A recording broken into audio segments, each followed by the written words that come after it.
Brand new டேல நம்ம ரொம்ப நாளுக்கு அப்புறம் ஒரு ஃப்ரெண்ட்லி நெய்பர்ஹுட் ஸ்பைடர்மேன் இந்த படத்துல நம்ம பாக்குறோம். நோ வே ஹோம்ல இருந்து பீட்டர் பார்க்கர் லைஃபை டோட்டலாவே பீட்டர் மறந்துட்டு ஒரு ஸ்பைடர்மேனா ஸ்ட்ரீட் லெவல் ஹீரோவா அந்த லைஃப் தான் அவர் வாழ்ந்துகிட்டு இருக்காரு. அந்த சமயத்துல அவருக்கு ஏற்படுற எமோஷன் டிராமானால அவரோட பாடி மியூட்டேட் ஆக ஆரம்பிக்குது. இந்த பிரச்சனை பிளஸ் கண்ணுக்கே தெரியாத ஒரு டெலிபாத் வில்ல வர ஒரு தொல்லையா இருக்கான். சோ ஸ்பைடர்மேன் இந்த ரெண்டு பிரச்சனையும் தேவைப்படுற அளவுக்கு ஆக்ஷன் சீக்வன்ஸோட நிறைய எமோஷன்ஸோட இன்ட்ரெஸ்டிங்கான ஒரு ஸ்ட்ரீட் லெவல் மூவியா இது சொல்லப்பட்டிருக்கு. படத்துல ஸ்விங் சீக்வன்ஸ் எல்லாமே நல்லா இருந்துச்சு. ஏன்னா நம்ம கடைசியா ஹோம் கமிங் ட்ரைலர்ல இந்த அளவுக்கு பெரிய ஸ்விங் சீக்வன்ஸ் எதுவும் நம்ம பார்க்கல.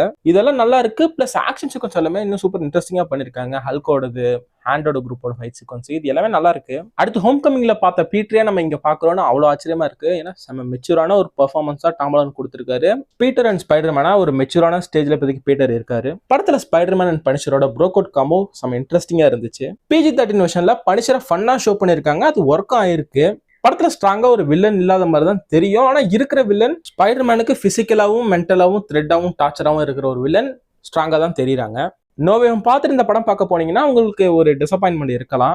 நோவேம் ஸ்டோரி வைஸா ஒரு கிராண்ட் ஸ்கேல்ல இருக்கும். பட் இந்த படம் அப்படி கிடையாது. அண்ட் மிகப்பெரிய மைனஸா சோனியோட கேவலமான ப்ரொமோஷனை தான் நான் சொல்லுவேன். படத்துல இருக்க எல்லாத்தையும் அவன் ட்ரெயிலர்லேயே காமிச்சிட்டான். ட்ரெயிலர்ல எதை காமிக்கணும் எதை காமிக்க கூடாதுன்னு ஒழுங்கா அவன் ப்ரொமோஷன் பண்ணியிருந்தான்னா தியேட்டர்ல வாவ் மூமெண்ட் இருக்க ஒரு செம்ம படமா அது இருந்திருக்கும். இப்பயும் இருக்கு. ஆனா பெஸ்ட் தியேட்டர் எக்ஸ்பீரியன்ஸை மிஸ் பண்ண வச்சுட்டான் சோனி.